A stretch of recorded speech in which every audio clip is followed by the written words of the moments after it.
Hello friends, welcome to Sowmya சமையலறை. இன்றைக்கி நம்ம கிச்சனில் ஒரு ஹெல்த்தியான மார்னிங் ட்ரிங்க் தான் பார்க்க போகிறோம். இது வந்து நம்ம முருங்கைக்கீரை வச்சு பண்ண போகிறோம். முருங்கைக்கீரை பார்த்திங்கன்னா நிறைய இரும்பு சத்து ஜாஸ்தியாக இருக்குது. அது இல்லாமல் இந்த ட்ரிங்க் வந்து டெய்லியும் குடிக்க பிளட் ப்ரெஷர் வந்து கம்மியாகும். ரத்த அழுத்தம் ஜாஸ்தியாக இருக்கவங்க இது தினமும் காலையில் வெறும் வயிற்றில் குடிச்சிட்டு வர்றது ரொம்பவே நல்லது.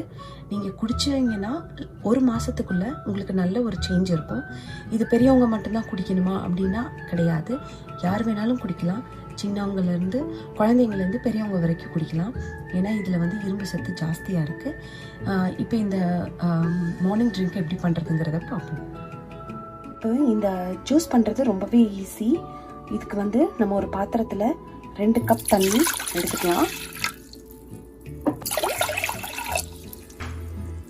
இது கூட நம்ம எடுத்து வச்ச முருங்கைக்கீரையும் சேர்த்துக்கலாம். இப்போது இது நல்லா கொதிக்கட்டும். ஸோ முருங்கைக்கீரை எப்பவுமே கீரைகள் பொதுவாக கீரைகளவே எதையுமே மூடி வச்சு கொதிக்க வைக்கக்கூடாது. ஸோ இது ஓப்பன்லேயே நல்லா கொதிச்சு வரட்டும். இப்போ பாருங்கள், நல்லா கொதிச்சு வருது. ஸோ இந்த டைமில் நம்ம வச்சுருக்க சீரகத்தையும் மிளகையும் இதில் ஆட் பண்ணிக்கலாம். சீரகம், மிளகு வந்து 1க்கு 2 அப்படி குத்தி எடுத்து வச்சுக்கோங்க. ஸோ இதையும் இப்போ ஆட் பண்ணிக்கலாம். இப்போ இது இன்னும் நல்லா கொதிக்கட்டும். ஒரு 5 நிமிஷம் இது மாதிரி நல்லா கொதிக்கட்டும்.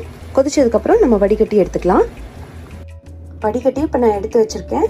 பாருங்கள் எவ்வளோ சீக்கிரமாக நம்ம மார்னிங் ட்ரிங்க் ரெடி ஆகிடுச்சு. இது ரொம்ப ஹெல்த்தியும் கூட. பிளட் ப்ரெஷர் கம்மியாகணுங்கிறக்காக குடிக்கிறவங்க இதில் உப்பு சேர்த்துக்க வேண்டாம். இதில் மட்டும் இல்லைங்க, உங்கள் ஃபுட்டில் எல்லாமே உப்பு கொஞ்சம் கம்மியாக எடுத்துக்கோங்க. இதே மற்றவங்க குடிக்கிறீங்கன்னா இதில் கொஞ்சமாக உப்பு ஆட் பண்ணி நீங்கள் குடிச்சிக்கலாம். நீங்களும் இதை ட்ரை பண்ணி பாருங்கள். உங்களுக்கு இது பிடிச்சிருந்ததுன்னா சௌமியா சமையலறை சேனலுக்கு சப்ஸ்கிரைப் பண்ணுங்கள். Thank you friends.